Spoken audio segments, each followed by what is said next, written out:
nous n'avons pas su depuis 30 ans faire des choix clairs et que nous payons ce que nous n'avons pas su faire depuis 30 ans ou décider depuis 30 ans. Je réclame un État régalien fort qui garantit la protection des Français, de la justice, de l'équité pour les Français. Et en même temps, je plaide pour une réduction de notre État social dans lequel il y a trop de gabegies. J'ai l'honnêteté d'aller au bout de mon raisonnement.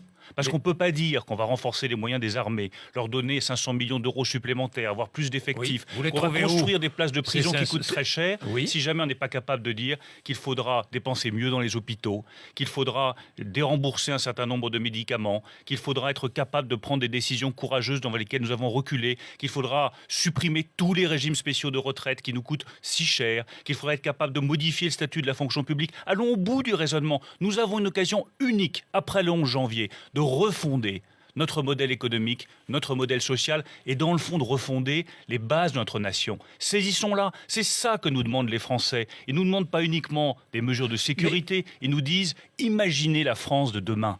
Et c'est ça que je veux faire. C'est ce que vous voulez faire, mais moi j'entends pas votre président à l'UMP nous proposer ce que vous nous proposez. Moi, je vous le propose, et je le propose Oui. depuis maintenant plusieurs années, parce que ça fait plusieurs années que je suis inquiet Oui. de voir la déliquescence de l'État régalien. Ça fait des années que je suis inquiet de voir que des délinquants ne sont pas mis sous les barreaux parce qu'on n'a pas de place de prison et qu'on se dit, ben tiens, on va leur faire des peines alternatives à la prison. Non, moi je suis désolé, un délinquant, il est jugé et s'il est condamné, il va en prison. Et s'il y a besoin de places de prison supplémentaires, on les construit. Nos armées qui doivent faire face à des menaces de plus en plus importantes, on ne va pas les laisser avec des matériels qui sont en aussi mauvais état, avec un manque de moyens, avec des effectifs insuffisants. Ça n'est pas possible.